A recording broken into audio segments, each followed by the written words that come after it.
Èèyàn lé èwo lẹ ṣe iṣẹ́ àlàáfíà ní ẹwà ẹ kú bí ọjọ́ ṣe rí lénìí o ẹ káàbọ̀ sórí Mashola Gist TV ṣé dáadáa ni mo bá yín gist tèmi wọ́n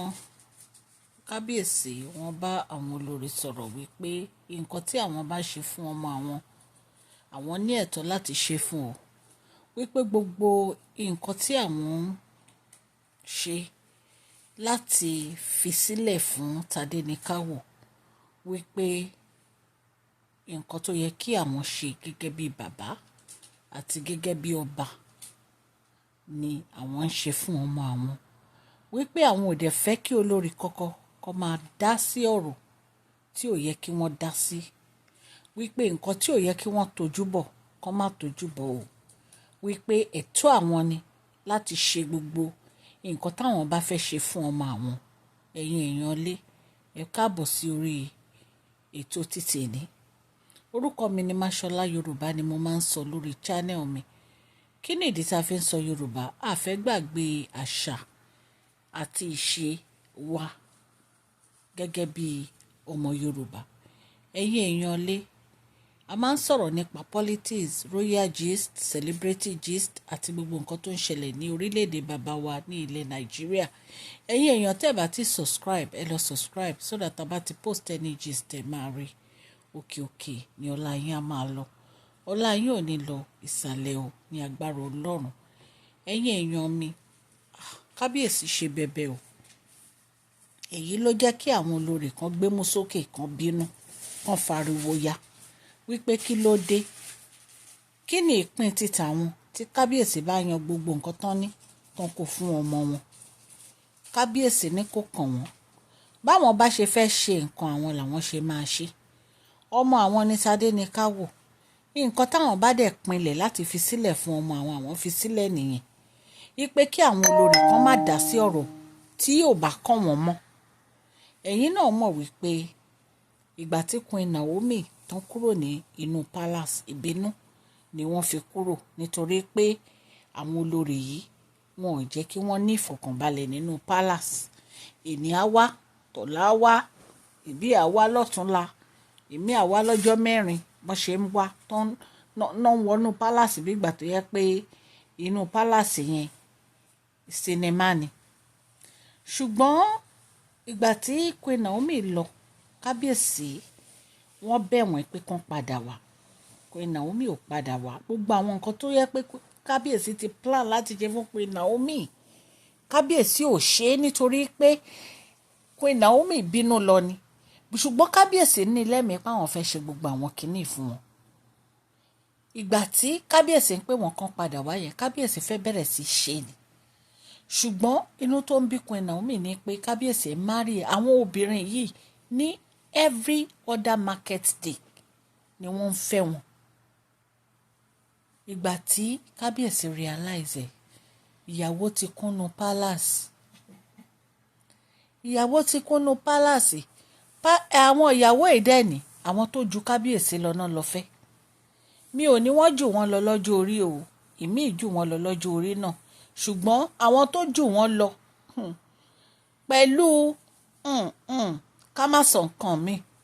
ó ti yé ẹ̀yin èèyàn wa kì í ṣe gbogbo ẹnu la fi ń sọ̀rọ̀ àwọn alágbára náà lọ fẹ́ sínú palace àwọn tó mọ bó ṣe yí ọ̀rọ̀ padà náà lọ fẹ́ sínú palace ìgbà tí kábíyèsí wá bẹ̀rẹ̀ sí fẹ́ máa ṣe nǹkan fún Queen Naomi wọn ò wá fẹ́ kí kábíyèsí ṣe wọ́n ń bínú wọ́n ń rojọ́ wọ́n ń jealous wọ́n ń faraya kábíyèsí dẹ̀ sọ pé àwọn ò tí ì ṣe nǹkan kan tí àwọn bá bẹ̀rẹ̀ tán pẹ̀lú Queen Naomi gbogbo àwa ìgan tá à ń sọ̀rọ̀ ẹnu máa yà wá ni kábíyèsí fi bẹ̀rẹ̀ sí ṣe gbogbo nǹkan tó yẹ kán ṣe fún Queen Naomi ẹ̀yin náà ẹ gbọ́ ti church èyí tí wọ́n ní wọ́n ti ra ilẹ̀ tí wọ́n fẹ́ kọ́ church for Queen Naomi a ti sọ gist yẹn rí ìkejì ó ní ti ṣọ́ọ̀pù wọn ṣé àmọ́ pé recently ni wọ́n lọ já ṣọ́ọ̀pù yẹn tán kó gbogbo ọjà Queen Naomi lọ kábíyèsí 10 trailer of fabric ni wọ́n send sí ṣọ́ọ̀pù yẹn again in fact gan wọ́n ní wọ́n tiẹ̀ tún ti wá relocate shop yẹn lọ sí another location ibi tó save tó jẹ́ pé security ibẹ̀ yẹn tight ibẹ̀ ni wọ́n lọ wá shop fún Queen Naomi fún. Ẹ jẹ́ ká padà sórí gist wa gist tá à ń sọ gangan ni pé àwọn nǹkan tí kábíyèsí fẹ́ ṣe fún Tadenikawo èyí tó jẹ́ oil well ibi tó ti ń wa oil èyí tí kábíyèsí ti ń plan tó ti renovate tó ti bẹ̀rẹ̀ sí build fún Tadenikawo láti bẹ̀rẹ̀ ó ní àwọn olórí ń gbé mú sókè pé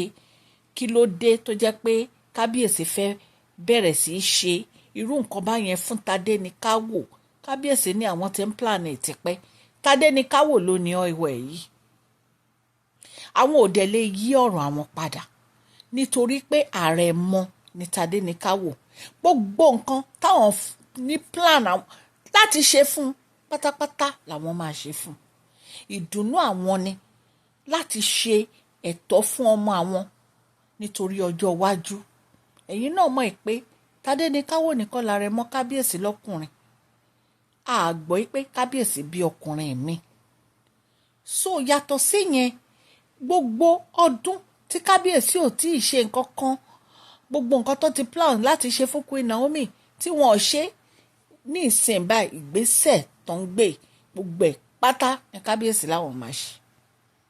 gbogbo ẹ̀ pátá ní kábíyèsí láwọn máa ṣe so kò jẹ́ bó ṣe jẹ́ ẹ̀yin èèyàn kábíyèsí wọ́n try o láti lè plan láti ṣe ọ̀ìwẹ̀ yìí fún Tadenikawo pé òun ló ní pé òun ló ní orúkọ ẹ̀ làwọn ti fi pinlẹ̀ kábíyèsí try adúpẹ́ o kábíyèsí ní agbára ọlọ́run gbogbo nǹkan tẹ́ ń ṣe fún Queen Naomi ọlọ́run elédùmarè á fún yín ní orí ọ̀fẹ́ láti ṣe jù bẹ́ẹ̀ lọ ẹ dẹ̀ máa pẹ́pẹ́pẹ́ lórí tí àwọn baba ńlá baba yín àárẹ̀ ẹ̀yin àti Queen Naomi ò ní dàrú o ní agbára ọlọ́run wọ́n á tún wá bí ọkùnrin míì fún yín àti bèjì wọ́n á fi tọ́ọ̀pù ẹ̀ ní agbára ọlọ́run bó dẹ̀ ṣe máa rí nìyẹn gbogbo àwọn tó dẹ̀ ń dunnú sí Queen Naomi nínú àwọn olórí yìí bíi Dr. Elizabeth àti olórí Tèmítọ́pẹ́ mo gbàdúrà fẹ́yìn náà gbogbo nǹkan tẹ́ fẹ́ ọlọ́run á ṣe fún yín ṣùgbọ́n àwọn tó ń bá Queen Naomi ìjà tó ń bá wọn dìtẹ̀ ó kù yín ó kọ lọ́hùn nítorí pọ́bìnrin yìí ó ṣẹ̀yìn kò sí nǹkan tó ṣe fún yín ẹ̀kan bínú ẹ̀ ní jealousness dẹ̀ ni kò dẹ̀ dá ìjà ìlara kò ń ṣe nǹkan tó dáa so ẹ̀yin èèyàn lé bí kábíyèsí bí wọ́n ṣe bẹ̀rẹ̀ sí ṣe ọ̀ìwẹ̀ fún Tadenikawo nìyẹn tó plan ẹ̀ wọ́n ló dẹ̀ ti di òun báyìí so wọ́n lòun ló ní pé kí àwọn olórí o kọ́ má tójú bọ̀ nǹkan tí ò yẹ kan tójú bọ̀ kọ́ má dá sí ọ̀rọ̀ tí ó kàn wọ́n ipò mọ́ àwọn ló ní ọ̀ìwẹ̀ kò jẹ́ bó ṣe jẹ́ ẹ̀yin èèyàn lé etí tẹ́ fi ń gbọ́ mi ò nídìí o ọwọ́ tẹ́ fi ń tẹ subscribe like ọwọ́ yẹn ò ní kan ìsàlẹ̀ àpò ní agbára ọlọ́run òkè òkè ní ọlá yín á máa lọ o mo dúpẹ́ lọ́wọ́ yín o fún ìfẹ́ tẹ́ ẹ ní sí mi èmi náà nífẹ̀ẹ́ yín o ọlọ́run elédùmarè á wà pẹ̀lú gbogbo wa please share this video like and subscribe God bless you all.